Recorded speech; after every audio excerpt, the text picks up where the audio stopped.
there have been proposals on the board for regionalization to pull districts together into regions, and as some of you may know here in the audience, our Joseph Priestley district is in cooperation with Ohio Meadville and New York Metro and St. Lawrence, where we have pulled together into something we call SURGE, which is Southeast Regional Group, where we are sharing resources and staff and have developed programs. That's a regional model that has been established.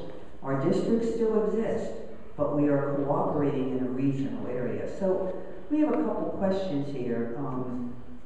How it would serve our goal of becoming more multicultural, and what is the biggest challenge to it?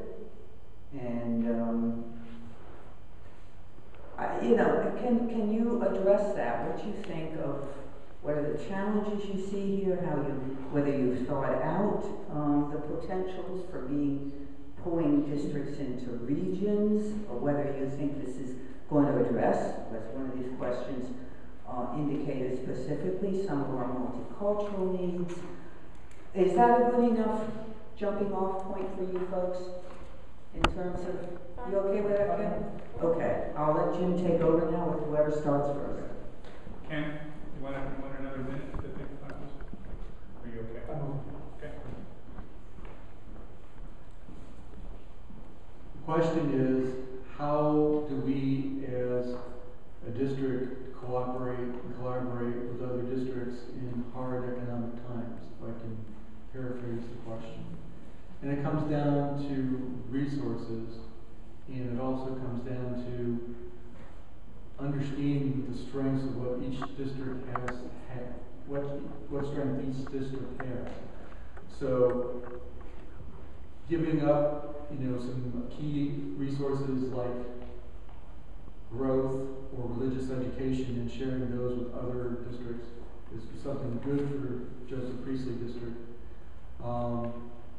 And I know we've been trying to share the multicultural and diversity resources even nationally. We just do not have enough. And so wherever they are, we need to be able to get those to people in forms that they could use them. And it's a difficult subject to do. I've worked with welcoming congregation, and that was more readily accessible for small congregations like my own, where you can have the depth of the story, you can bring in guests and have the personal conversation and become a welcoming congregation. For historical reasons, cultural diversity is a much harder issue. And so that's harder to do at a district level, but we still need to find those ways to do that. So I believe that in the economic times that we're in, the sharing of resources is a good way to go. There's a lot of delineation in terms of how to work the sharing, in terms of who's doing what and how much to do. Thank you.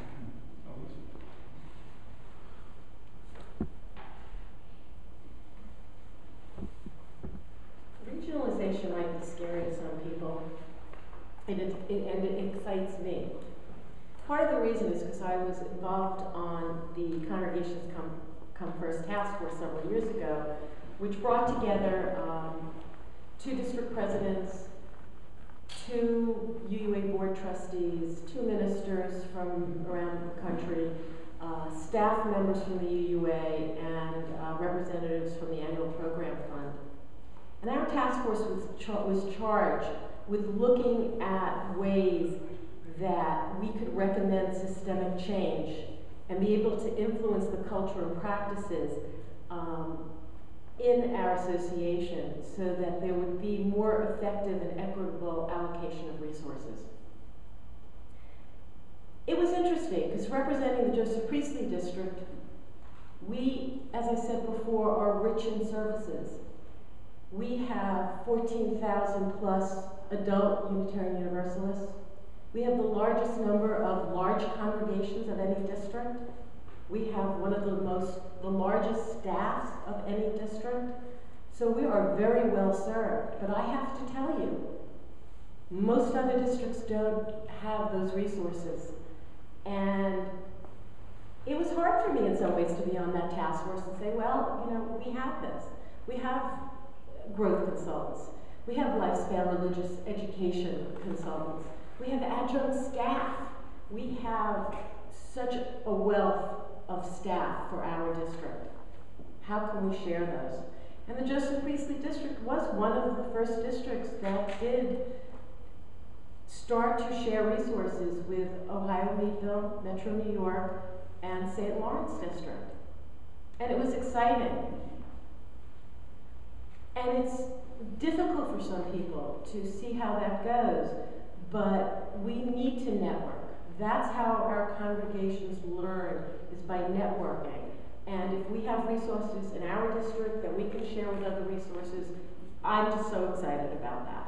I think it's a good way to go. But then you say, well, what happens to the district? Our task force didn't really talk about that so much, but I really would love to talk to you more about how that works. Thank you, Elise. Kate?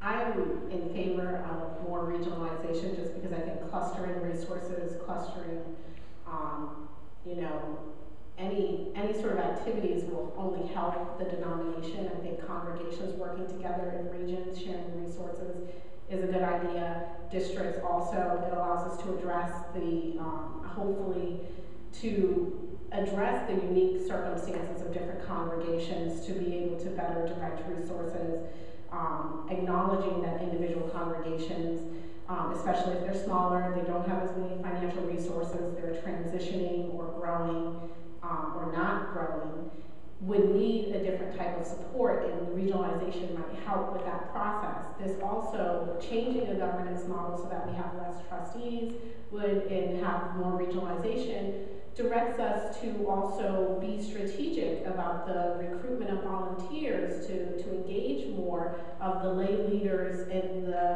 the great fountain of talent we have within our association, including people who are not necessarily full-time staff people, but they're lay leaders with a lot of experience.